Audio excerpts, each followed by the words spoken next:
يا ربي إن الحمد لك والشكر لك ما دامت النعماء لك فاغفر لعبد قال لك الذنب لي والعفو لك والصلاة والسلام على سيد الأنبياء والمرسلين أما بعد أعوذ بالله من الشيطان الرجيم بسم الله الرحمن الرحيم اللهم افتح علينا حكمتك وانشر علينا رحمتك يا ذا الجلال والإكرام۔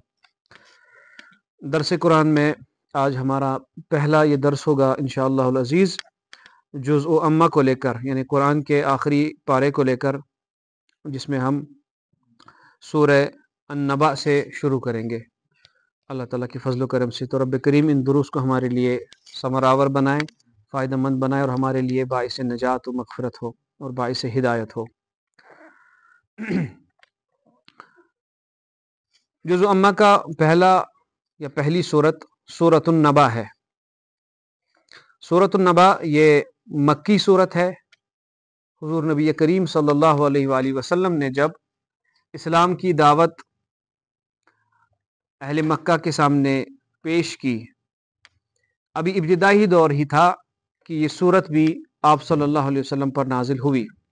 اس سورت میں 2 رکوع ہیں اور 40 آیات ہیں، 2 رکوع اور 40 آیات، اور یہ سورت مکی ہے چونکہ مکہ شریف میں نازل ہوئی۔ اور اس کے علماء نے اور بھی نام تفاسیر میں ذکر کیے ہیں۔ عام نام تو یہ ہے سورۃ النبأ، جو مصحف میں لکھا ہوتا ہے، التساؤل بھی کہا ہے بعض نے۔ اور اس کا بیک گراؤنڈ یہ ہے، چونکہ اللہ تعالیٰ کی وحدانیت کے بعد اور حضور کی رسالت کے بعد اسلام کا جو ایک اہم عقیدہ ہے وہ یہ ہے کہ مرنے کے بعد زندہ ہونا، حساب و کتاب کا دن، حشر کا دن، یوم الدین۔ یہ عقیدہ ایک بنیادی عقائد میں سے ہے، اسلام کے بنیادی عقائد میں سے ہے، مرنے کے بعد دوبارہ زندہ ہونے کا عقیدہ، جب حساب و کتاب ہوگا، حشر و نشر ہوگا۔ اور اس عقیدے کو کفار جھٹلاتے تھے۔ تو مومن ہونے کے لیے ایک عقیدہ، ایک شرط یہ بھی ہے کہ وہ آخرت کے دن پر ایمان رکھے، مرنے کے بعد زندہ ہونے پر ایمان رکھے۔ کافر یہ چیز نہیں مانتے تھے، اب وہ اسی بات کے اوپر جھگڑتے تھے، ایک دوسرے کے ساتھ تساؤل کرتے تھے، بحث و مباحثہ کرتے تھے۔ اب قرآن مجید نے اسی کو ذکر کیا، بسم اللہ الرحمن الرحیم، عما یتساءلون، یہ کس چیز کے بارے میں ایک دوسرے سے پوچھتے رہتے ہیں، کس چیز کے بارے میں یہ گفتگو کرتے رہتے ہیں، تساؤل کرتے رہتے ہیں، جھگڑتے رہتے ہیں۔ عما کس کے بارے میں؟ عن النبأ العظیم، اس بڑی خبر کے بارے میں جس میں جھگڑے میں پڑے ہوئے ہیں۔ نبأ کہتے ہیں بڑی خبر کو، عظیم خبر کو، عن النبأ العظیم، بڑی خبر کے بارے میں، یعنی اس سے مراد قیامت کا دن۔ الذی ہم فیہ مختلفون، جس میں یہ لوگ جھگڑا کرتے ہیں، نہیں مرنے کے بعد زندہ نہیں ہونا ہے۔ اصل میں ان کا یہی تھا کہ اللہ تعالیٰ نے پیدا کیا، آدمی مر جائے گا، خاک میں مل جائے گا، ہڈیاں زمین میں ختم ہو جائیں گی، اور پھر اللہ تعالیٰ کیسے جمع کرے گا دوبارہ؟ پھر اسی اعتراض کا رب کریم نے اس صورت میں جواب دیا، آگے آپ دیکھیں گے۔ الذی ہم فیہ مختلفون، اس میں اختلاف کرتے ہیں۔ کلا سیعلمون، ہرگز ان قریب یہ ان کو پتہ چل جائے گا۔ خبردار، کلا آتا ہے کسی چیز کو کلی طور پر نفی کرنے کے لیے۔ یہ جو اختلاف کرتے ہیں اس اختلاف کی کوئی حقیقت نہیں ہے، وہ تو ہو کر رہے گا، قیامت کے دن تو آنا ہی آنا ہے، مرنے کے بعد ان کو زندہ ہونا ہی ہونا ہے، چاہے یہ اس کو مانے یا نہ مانے، یہ تو ہو کر رہے گا۔ کلا سیعلمون، ان قریب یہ جانیں گے۔ ثم کلا سیعلمون، یہ 2 بار اس لیے آیا ہے تاکید کے لیے، کسی چیز پر جب سٹریس دینا ہو، تاکید کرنی ہو تو اس کی تکرار کی جاتی ہے۔ ثم کلا سیعلمون، پھر ان قریب یہ جانیں گے۔ الم نجعل الارض مہادا، اب رب کریم اپنی منتوں کو، اپنی نعمتوں کو جو اللہ پاک نے مخلوق پر عطا کی ہیں، لوگوں کو دی ہیں، ان کا تذکرہ کر رہا ہے۔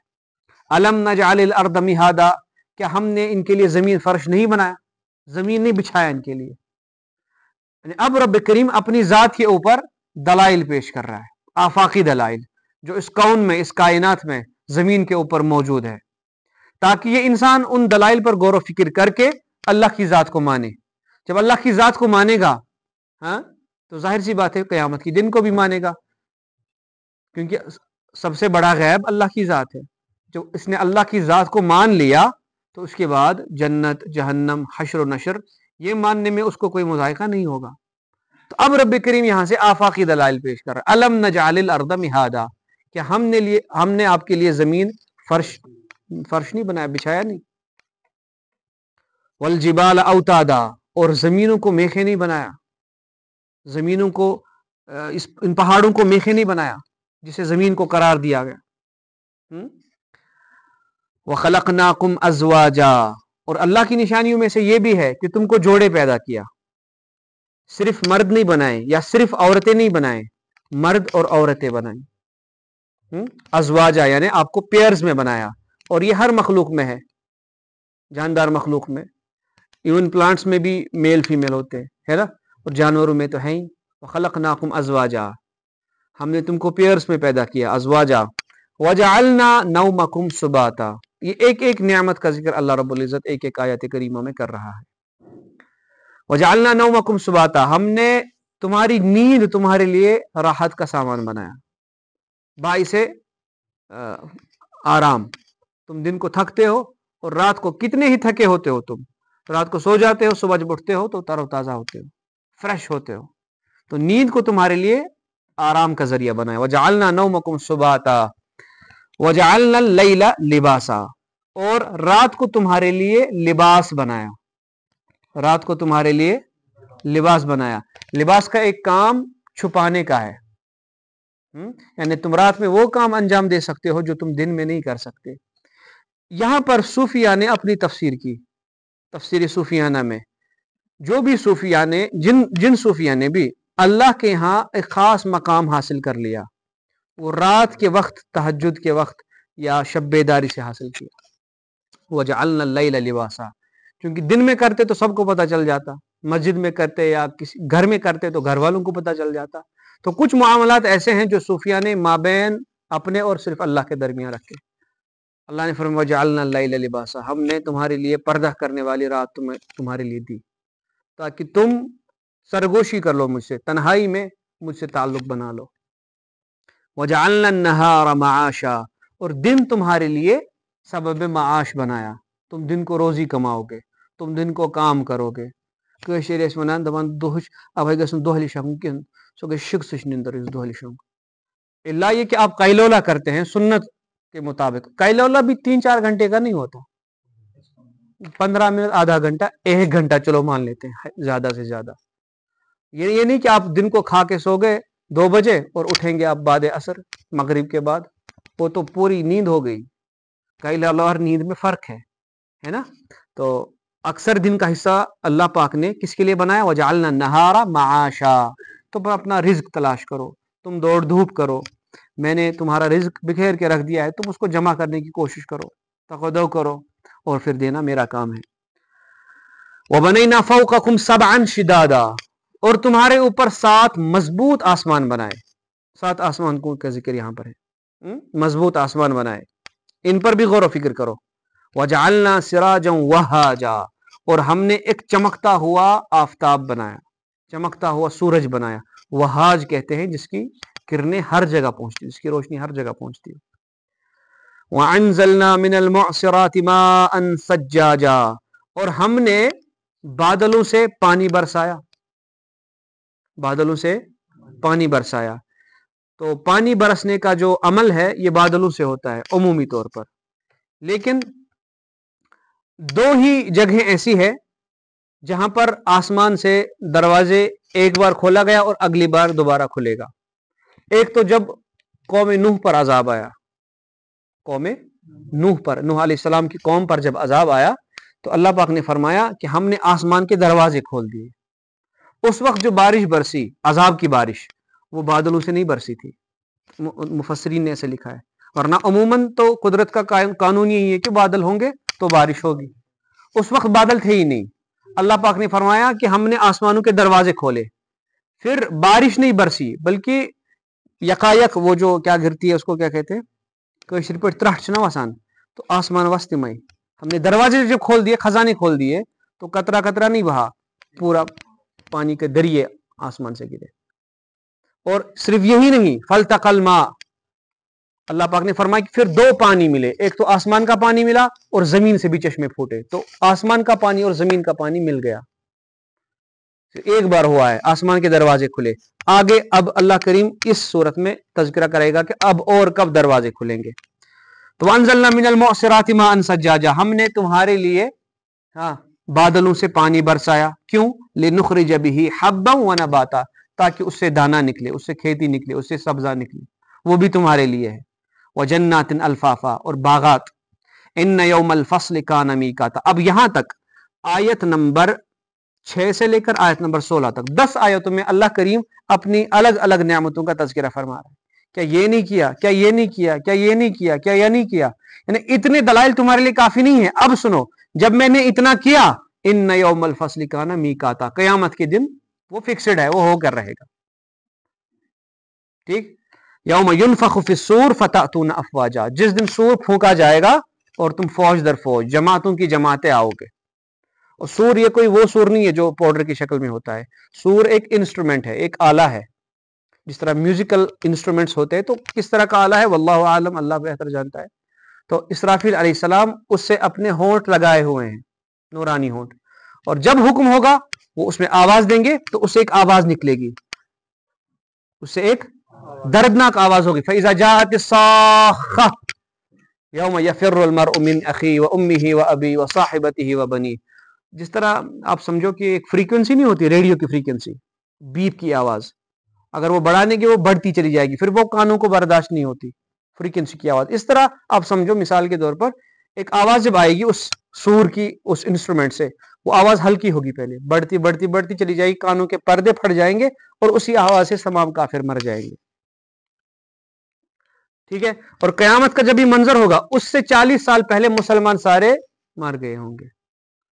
اللہ پاک ایک ہوا چلائے گا، خوشبودار ہوا، وہ جو مسلمان سونگے گا خوشبودار ہوا، اس سے وہ آرام سے اس کی روح نکل جائے گی، تو مسلمان سارے مر چکے ہوں گے۔ اس کے 40 سال بعد صرف کافر ہی کافر دنیا پر ہوں گے، تو قیامت اصل کافروں پر آنی ہے، یاد رکھیے گا، مسلمان پر قیامت نہیں آئے گی، مومن پر قیامت نہیں آئے گی۔ جس وقت عین قیامت ہوگی تو وہ کافروں پر آئے گی، وہ جو عذاب ہوگا کافروں پر ہوگا۔ تو رب فرماتا ہے لنخرج به حبا ونباتا ان وجنات الفافا ان یوم الفصل کان میقاتا، یاد رکھو کہ قیامت کے دن یہ فکسڈ ہے، مقرر ہے۔ یوم ینفخ فی الصور فتأتون افواجا، سور پھونکا جائے گا، تم فوج کے فوج چلے آؤ گے۔ پھر اب اس کا تذکرہ ہوگا جو میں نے ابھی ذکر کیا تھا کہ آسمان کے دروازے کب کھولے گئے، ایک تو نوح علیہ السلام کے وقت، وفتحت السماء فکانت ابوابا، پھر آسمان کھول دیا جائے گا، آسمان کے دروازے کھول دیے جائیں گے تو یہ دروازے ہی دروازے ہوگا۔ وسیرت الجبال فکانت سرابا، اور پہاڑ مثل سراب کے کر دیے جائیں گے۔ سراب آپ جانتے ہیں کسے کہتے ہیں؟ یہ جو ریگستان میں ہوتا ہے نا، آپ دور سے دیکھتے ہیں، دھوپ تیز ہوتی ہے تو آپ کو لگتا ہے ادھر پانی ہے، آپ دوڑ لگاتے ہیں، ادھر پہنچتے ہیں پانی نہیں ہوتا۔ ایون نارمل سڑک پہ بھی جب آپ چلتے ہیں گرمیوں میں تو گاڑی میں چلتے ہوئے لگتا ہے کہ آگے پانی ہے، ادھر پہنچتے تو کچھ نہیں ہوتا، اب لگتا ہے تھوڑی اور دوری پر ہے۔ تو اس طرح رب فرماتا ہے کہ پہاڑوں کو یہی کر دیا جائے گا، ریزہ ریزہ کر دیے جائیں گے، مثل سراب کے۔ سراب کا معنی جس کی کوئی حقیقت ہی نہیں۔ اس وقت ایک وقت وہ ہے جب میں نے یہ فرمایا والجبال اوتادا، کہ پہاڑوں کو میخیں بنایا، پہاڑوں کو زمین کے لیے قرار گاہ بنایا، قرار دینے والا بنایا، اور ایک وقت وہ ہوگا سیرت الجبال، جب ان کو فنا کر دیا جائے گا، فکانت سرابا، مثل سراب، ان کی کوئی حقیقت نہیں ہوں گی۔ پھر ان جہنم کانت مرصادا، بے شک جہنم گھات میں ہے۔ آپ دیکھتے ہیں کہ جب ایک شکاری جانور اپنے شکار کے اوپر جھپٹا مارنے کے لیے تیار رہتا ہے، کس پوزیشن میں ہوتا ہے؟ شیر یا بلی یا کوئی بھی جانور جب شکار کے لیے جاتا ہے تو کس طرح دھیرے دھیرے دھیرے دھیرے چل کر وہ گھات میں ہوتا ہے کہ کب مجھے موقع ملے میں اس کو دبوچ لوں، جھپٹا ماروں۔ تو رب نے فرمایا ان جہنم کا مرصادا، وہ گھات میں ہے جہنم، اس کو مرصاد ہم نے بنایا ہوا۔ کن کے لیے؟ للطاغین مآبا، سرکشوں کے لیے، کافروں کے لیے، انہی کا ٹھکانہ ہے، ان کے لیے جہنم گھات میں بیٹھی ہے۔ لابثین فیہا احقابا، وہ اس میں احقاب رہیں گے۔ مفسرین نے بیان کیا کہ ایک حقب جو ہے، حقب، احقاب جمع ہے، حقب کہتے ہیں 80 سال کے زمانے کو، وہ اس میں احقابا رہیں گے، یعنی کتنے ہی 80 سال رہیں گے۔ تو اس کا مطلب یہ ہے کہ کیا کچھ سالوں بعد ان کو نکالا جائے گا؟ نہیں، یہ جو احقابہ ہے 80 سال کا زمانہ ہے، اور آپ جانتے ہیں کہ وہاں کا ایک دن یہاں کے 50,000 سال کے برابر ہے، تو 80 سال ملٹیپلائی ود 50,000 وہ کتنا ہوتا ہے؟ پھر رب نے ایک حکم کا ذکر نہیں کیا، احقابا، ایسے کتنے سینکڑوں ہزاروں احقاب ہوں گے۔ اور یہ ایک آیت کریمہ ہے. اس کے تحت علامہ پروفیسر پیر کرم شاہ اظہری رحمۃ اللہ علیہ ضیاء القرآن میں لکھتے ہیں کہ یہاں پر اب یہ بھی مراد نہیں اگر اب ہزاروں لاکھوں سال وہ جلیں گے جہنم میں کیا پھر نکالا جائے گا؟ نہیں، کافروں کے لیے تو وعدہ ہے خالدین فیہا، ابدا بھی بعض مقامات پر ہے. خالدین کا مطلب یہ ہے کہ وہ ہمیشہ رہیں گے. خالد کا مطلب ہے ہمیشہ رہنے والا. خالدین فیہا وہ جہنم میں ہمیشہ رہیں گے. اور کہیں پر قرآن نے ابدا بھی کہا ہے. وہ کہتے ہیں کہ 34 سے 35 مقامات قرآن مجید میں ہیں جہاں پر رب کریم نے کافروں کے لیے یہ فرمایا کہ وہ جہنم میں ہمیشہ رہیں گے. جب یہ فیصلہ ہو جائے گا نا کہ کس کو جہنم میں جانا ہے کس کو جنت میں جانا ہے، ہاں، جہنمی جہنم میں ہوں گے، جنتی پھر ان کے سامنے بیچ والی جگہ پہ ایک مینڈے کو لایا جائے گا کاٹھی ان. رب فرمائے گا جنتیوں سے بھی جہنمیوں سے بھی اس کو پہچانتے ہو؟ کہیں گے ہاں یہ تو ملک الموت ہے، یہ تو موت ہے، ملک الموت نہیں موت ہے، موت، اس کو ذبح کر دیا جائے گا. اب موت ذبح کی گئی یعنی جو جہاں پر ہے اب وہ مرے گا نہیں. تو جنتی ہمیشہ جنت میں رہے گا اور جہنمی، ہاں مسلمان ہمیشہ جہنم میں نہیں رہے گا. خالدین فیہا ابدا کا جو وعدہ ہے وہ کافر کے لیے ہے. مسلمان جو گنہگار مسلمان ہوگا وہ کچھ عرصے کے لیے جائے گا، یا تو رب کریم چاہے گا اس کو بھیجے گا ہی نہیں، اپنے فضل و کرم سے شروع میں ہی معاف کر دے گا، یا تو اس کے گناہوں کی جتنی سزا مقرر ہوگی 5 سال 10 سال 50 سال جو بھی اللہ نے چاہا ہوگا اتنا عرصہ عذاب کاٹ کر نکالا جائے گا. یا پھر دوران عذاب کوئی سفارش کرے گا، مثلا حضور علیہ الصلوۃ والسلام شفاعت کریں گے، اولیاء کاملین شفاعت کریں گے، اپنے ماں باپ حفاظ کرام امام صاحب کوئی نیکوکار بزرگ وہ شفاعت کریں گے، ان کی شفاعت سے جہنم سے اس کو نکالا جائے گا. تو کافر کے لیے، مسلمان کے لیے جہنم میں خالدین فیہا ابدا کا وعدہ نہیں ہے. تو پھر فرق کیا رہا ایمان و کفر میں؟ یہ ایمان کا یہ پاور ہے کہ آپ کو ایک نہ ایک وقت جہنم سے نکال کر جنت میں لایا جائے گا انشاءاللہ. لابسین فیہا احقابا، اب یہ کافر جہنم میں کتنا عرصہ رہیں گے؟ احقابا، ہزاروں سینکڑوں سال. یہ کوئی فکسڈ نہیں ہے، اللہ تعالیٰ نے بطور مثال یہ بیان فرمایا احقابا رہیں گے. لا یذوقون فیہا بردا ولا شرابا، نہ تو وہ اس میں ٹھنڈی کا مزہ چکھیں گے نہ تو کوئی شربت کا مزہ چکھیں گے، کیونکہ گرمی اتنی ہوگی، پسینہ آتا ہوگا، بدبو آتی ہوگی، زخموں سے پیپ نکلتا ہوگا، پھر وہی پیپ ان کو بطور شراب پلایا جائے گا. الا حمیم وغساقا، وہی بدبودار پیپ ہوگا، خون ہوگا، زخموں سے نکلنے والا وہ پانی ہوگا جو ان کو بطور پینے کے دیا جائے گا.